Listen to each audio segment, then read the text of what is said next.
my sadness that in this year, 75th year of our independence, we are celebrating Azadi Ka Amrit Mahotsav. And this Azadi did not come free. This Azadi was accompanied by the partition of the country, bloody partition of the country. There was so much bad blood, so much violence. And after 75 years, I think that partition happened because of this imaginary Muslim question, because of this question of majority and minority. And now after 75 years, instead of discussing Sabka Saath, Sabka Vikas, Sabka Vishwas, we still find this question. I mean, India was partitioned. And as I said earlier, it was a bloody partition. Have we learned any lesson from that? Yes, our constitution makers, they were very clear in their mind that there are two things which have weakened India from within, which led to India's enslavement and finally to India's partition. And those were, they took the decision in the Constituent Assembly, abolition of untouchability and abolition of separate electorate. Because it was separate electorate which gave rise to this identity politics where everything was determined and decided by your identity, which community you belong to. Everything else was not important. Political representation was on that basis. Our constitution makers were fully conscious that it was this system which ultimately culminated in the partition of the country. Therefore, they said goodbye to both these things. Untouchability, which was at the root of the caste system, which kept the society divided, and separate electorate, which created identity on the basis of religious faith of a person. Now, it was our duty. And I'm not just expressing sadness because you have chosen this subject to discuss. The political class failed to build a new discourse. And media also has not done very well on this score. There was need to build new discourse in India. There is a question. During the British period, India, they never considered India a nation. They considered India a conglomeration of communities. But this constitution considers citizen as the constituent unit of India. Where is the question of communities now? What is the Muslim? Come to my village and ask an ordinary Muslim, what is the Muslim question? He will be perplexed because his problems are the same problems as the problems of a person, of a peasant who is a Hindu, who is of a different caste, different denomination. But here, while sitting in Delhi, for us, someone saying from Hyderabad that there is a Muslim question, then we take that more seriously. Now, the reason I'm saying this, I would love to agree with you on a conceptual basis, but look at the reality. We are sitting in a place where not too far away, a few kilometers away, there were riots in February last year where identity was a question. People were targeted based on which religious group they belonged to. We are sitting in a country where every time before elections, the political class goes and appeals to people based on their identities. That is the reality of this country. The Chief Minister of India's most populous state uses the dog whistle of Abba Jan. That's the reality. What you say at a conceptual level, who's going to disagree, sir? But this is the reality. The reason, let's not run away from the reality of what is the situation on the ground. People are either demonized as if they belong to a particular community, or they cry victimhood. But either way, this is a real life question. You've got to ask this question of your own political class, sir, in a way. Why did they take us to where we are 75 years later? Would you agree with me? Sir, I think you did not pay attention to what I stated earlier. I said political class has failed miserably. But it was the duty of the media, it is the duty of the media to question us if we are not acting, we are not promoting the spirit of the Constitution, if we are not promoting the morality of the Constitution. Unfortunately, instead of asking me, you are promoting the same mindset. Sir, I don't The practice... media, yes. Sir, just a minute. I don't practice vote bank politics. Your political class does. Don't blame the media. Do not shoot the messenger. Sir, I have not. I have already said that politicians have failed and media has also not been successful in the sense that if, power, unfortunately, when you seek power, that is why the media is considered as the most important pillar of democracy.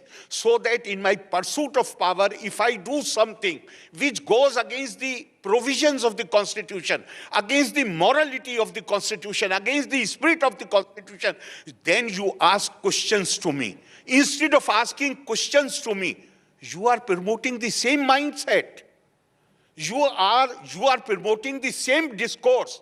You are promoting the same, the professor of Jawaharlal Nehru University, he has written, he's no more, Professor Bipin Chandra, he was a leftist, but I greatly admire what he has written in his book. He said, Confucius, before referring to him, I will come to Confucius.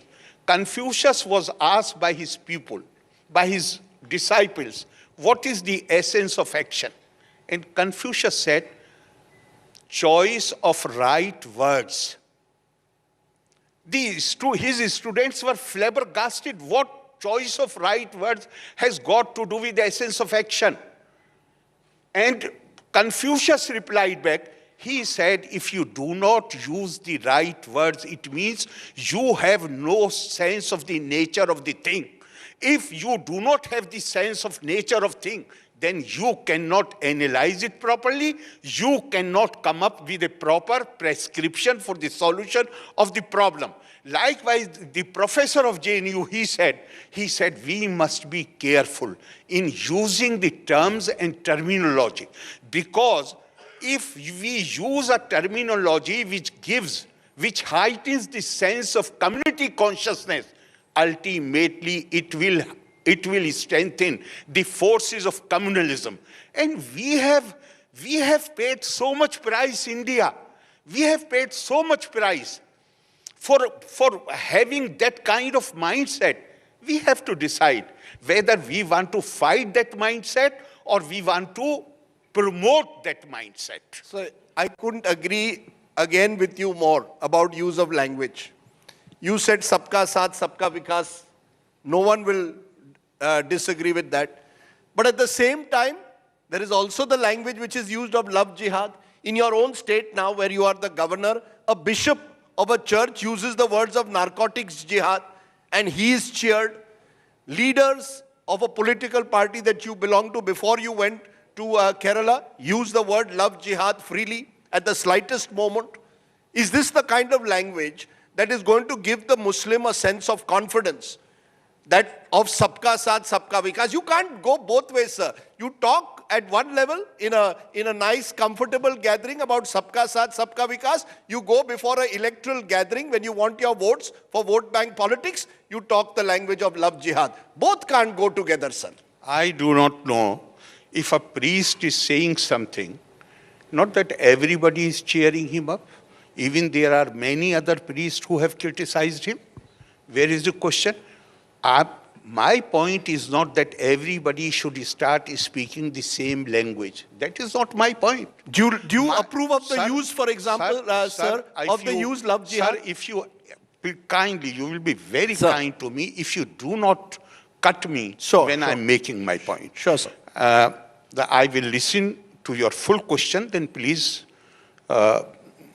be nice enough to listen to my response. My point is that in a democracy, particularly in India, the democracy did not start after the independence of the country.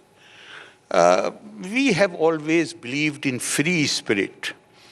uh, this country, we have certain concepts of freedom. Everybody is free to whatever they want to see. The question is that the responsible people who have a duty to perform, which voices they are going to promote and which voices they must ignore. Simply because somebody is making some statement, therefore we should take him. Don't make them famous by referring to them again and again.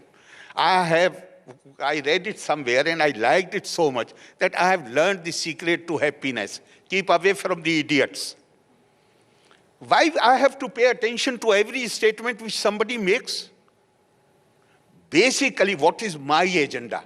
Is my agenda proactive agenda or my agenda is reactive agenda? My agenda is proactive agenda, and those who come in the way, I will try to ignore them unless they become a serious threat. And to me, this discourse, the wordings, majority, minority, what is meant by in a democracy, in a rule of law society, one with law is majority.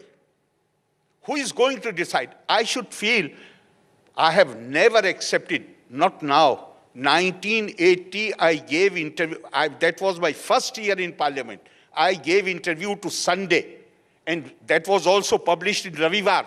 And I said, I refuse to accept this appellation, minority. Minority means you are telling me that I am less than equal. I am not. I am a proud Indian citizen who enjoys equal rights. Minority, what is minority? Minority, even the Constitution, Supreme Court of India has not been able to define so far who is a minority in India. This is only a concession to that mindset which had become used to this terminology during the British period. And what the Constitution says when it talks of minority, protection of minority rights, it says, it provides that the minorities, first, it is not a religious minority. The words used in the Constitution are lingual minority, some community having their own distinct script, distinct language, distinct religion. They will have the right to establish educational institutions. Not that government they will have the special right where government will set up institutions for them. No, sir, that is not the position. I have requested so many people who have interviewed me earlier. I said, show me one provision in the Constitution which talks of minority rights. Minority rights are needed in countries which are theocracies because there is a ceiling on the growth. The citizens are not treated equally. On my growth, there is no ceiling. Yes, if I want to, I'm not saying because I was born in a Muslim family. I'm saying any citizen of this country, he wants to wear any badge of identity other than the Indian identity, he will have a problem. She will have a problem. I'm not just talking about the Muslims. Anybody who tries to wear a different badge will have a problem. And if you have Indian identity, then there may be problems. But constitutionally, legally speaking, it all depends on my purusharth, how I win the confidence of the people. Sky is the limit for me.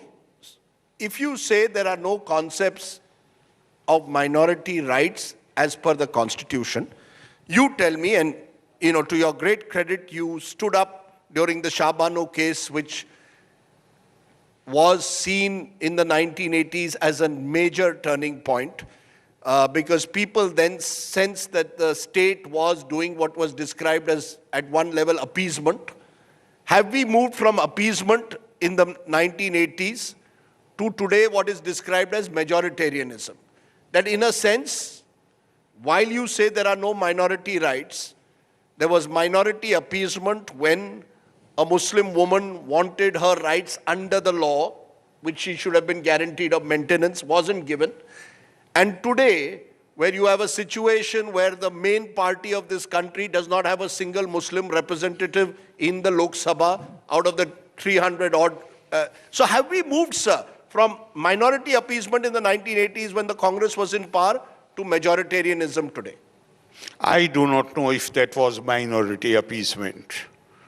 What was it? Because half the Muslim population, you were depriving of a right. Absolutely. Was it an appeasement?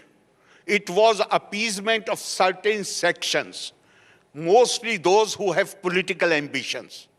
And you know, I have tried to clear this misunderstanding again and again. And today I have no hesitation to repeat it. I was not fighting for women's rights. First of all, my viewpoint is that there are no women's rights. These are all human rights. And if you deprive women of their rights, then you are only, the men are hurting themselves, the society is hurting itself. You weaken the society when you weaken half of your population.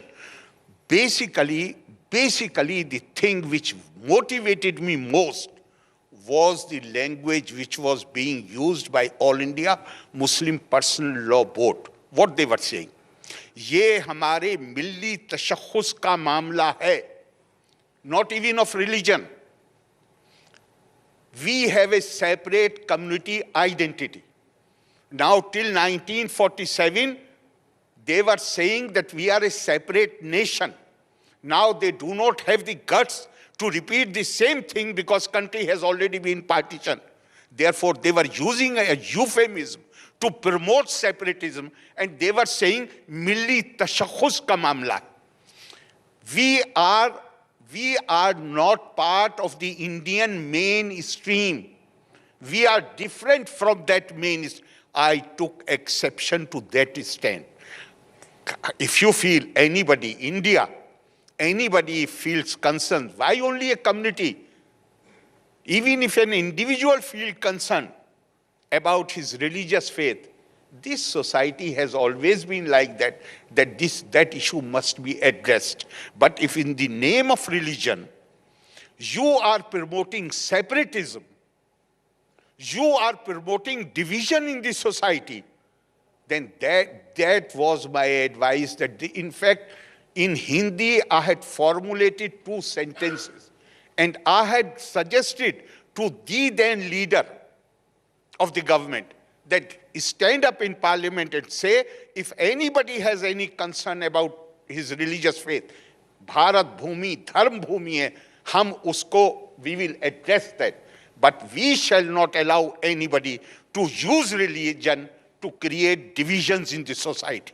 In that sense, if the clergy in particular, the Islamic clergy has exploited in a way religious sentiments to build this separatist identity at one level, is the problem today that you have those who speak the language of a Hindu Rashtra, which give the minorities a sense, or the Muslims a sense, that they are not getting equal citizenship in terms of the Indian state discriminating against them, again, because of the language being used, the words being Sir, used. how much more time we have? We have 9 minutes and 30 You have seconds. 9 minutes. I will try to sum it up as soon as possible. When you say Hindu Rashtra, Hindu is a word which has not been used in any of our scripture. This was a word which was, everybody admits it. Even Swami Vivekananda has written that the problem with us, please pay attention to what I'm saying. We were ruled for long period of time by people. When I say foreigner, I do not mean in a negative sense. When I say foreigner, I am using in a sense that they were not familiar with Indian ethos and Indian philosophy and Indian viewpoint. Indian civilization was never defined by religion. All other civilizations in the world were defined either by religion, mostly by religion, but also before that by race, by language. Indian civilization,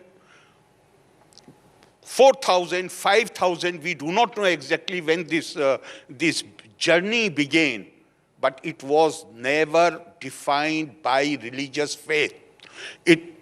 Indian scriptures say, भारतेषु स्त्रिया पुरुषो नाना वर्णा प्रकीर्तिते नाना देव अर्चने युक्ता नाना कर्माणि कुर्वते.